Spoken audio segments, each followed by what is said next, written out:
আজকে স্পেশাল একটা recipe, uncommon recipe, পাতার বড়া। আর এই পাতার বড়া খাইতে কিন্তু অনেক অনেক মজা। আর আপনারা ভাববেন না কেউ যে এমনি গাছের পাতা, এই পাতা হয়তো দেখতে অনেকেই চিনতে পারতেছেন, এগুলো হচ্ছে সজনে পাতা। আর এই সজনে পাতা দিয়ে কিন্তু বড়া ভাজি খাইতে অনেক অনেক মজা। তারপর ডাল রান্না করেও খাওয়া যায়।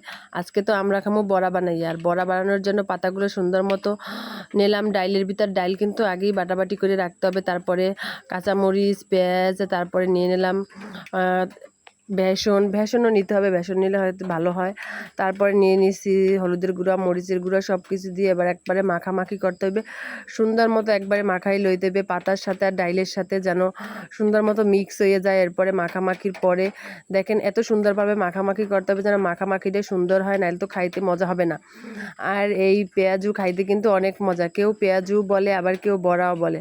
আমরা তো বড়া বলি। এই তো সুন্দর করে মাটির চুলায় তেল দিয়ে গরম করে এরপর একে একে বড়ার শেপ বানাই দিয়ে দিলাম।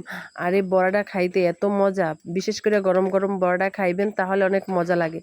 মানে ঠান্ডা হয়ে গেলে বড়াটা খাইতে তেমন একটা মজা লাগে না, কিন্তু গরম গরম খাইতে অনেক অনেক মজা।